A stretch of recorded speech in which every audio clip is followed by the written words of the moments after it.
जमीन के नीचे से हुई रॉबरी। नमस्कार दोस्तों, मैं आपकी दोस्त और होस्ट ओशीन आपका स्वागत करती हूँ आपके ही पसंदीदा चैनल बॉलीग्राड स्टूडियोज में। ये कहानी है ब्राजील की। 8 अगस्त 2005 को मंडे मॉर्निंग जब बैंक के सिक्योरिटी ऑफिसर्स ने बैंक के वॉल्ट को चेक किया तो उनके होश उड़ गए। वॉल्ट के ग्राउंड में एक बहुत बड़ा सा होल था और वॉल्ट में रखे सारे पैसे गायब हो चुके थे। बैंक में होने वाली वो चोरी आज तक दुनिया में होने वाली सबसे बड़ी चोरियों में शामिल हो गई है। ये इतनी बड़ी चोरी थी कि इसको Guinness book of world record में भी शामिल किया गया। ब्राजील के फोर्टलेजा में अपराध आम बात। शहर के बीच में विशाल बिल्डिंग है जिसे सेंट्रल बैंक ऑफ ब्राजील कहते हैं। ये वो बिल्डिंग है जो ब्राजील की इकोनॉमी को कंट्रोल करती है। 8 अगस्त 2005 को सुबह पुलिस स्टेशन में एक कॉल आता है और उन्हें खबर मिलती है कि फोर्टलेजा बैंक में चोरी हो गई है। ब्राजील पुलिस तुरंत बैंक की तरफ भागती है और बैंक के माहौल को देखकर सन्न रह जाती है क्योंकि ये कोई छोटी मोटी चोरी नहीं थी। पुलिस ये सोचने लगती है कि अगर बैंक के वॉल्ट को तोड़कर ये चोरी की गई है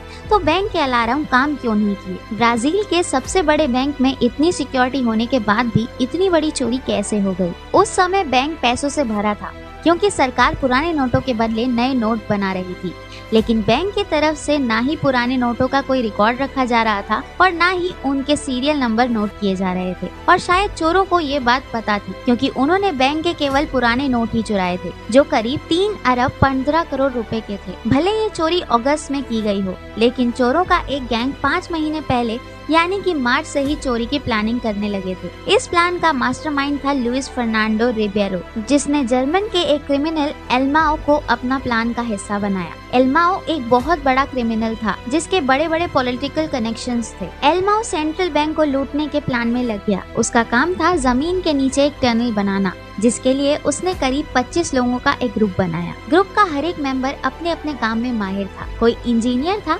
जिसने कि वॉल्ट तक के रास्ते का मैप बनाया था, तो कोई खुदाई में और कुछ मैथमेटिक्स में एक्सपर्ट थे। उन्होंने पहले ही एक सिक्योरिटी गार्ड को अपने प्लान में शामिल कर लिया था। वो सिक्योरिटी गार्ड सेंट्रल बैंक के सिक्योरिटी का हिस्सा था। उसने एल्माओ को सेंट्रल बैंक के सिक्योरिटी की पूरी जानकारी दी। उसने उसे बताया कि सेंसर, सिक्योरिटी और कैमरास कहाँ लगे हुए हैं। जिसके बाद एल्माओ ने सबसे पहले बैंक के पास एक पुराने रेजिडेंशियल हाउस को किराए पर लिया और फिर उसने अपने ग्रुप के लोगों को भी उसी घर में बुला लिया और वो चोर बैंक तक पहुंचने के लिए जमीन के 13 मीटर नीचे एक टनल का निर्माण करने लगे।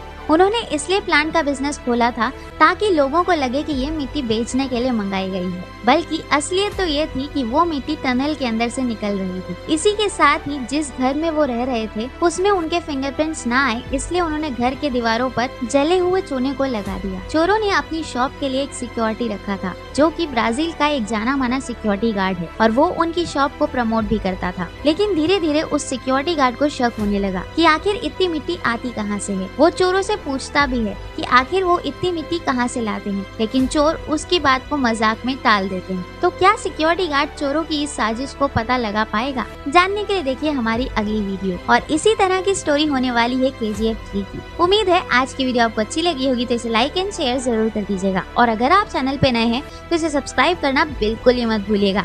मिलते हैं अगली वीडियो में, तब तक के लिए नमस्कार।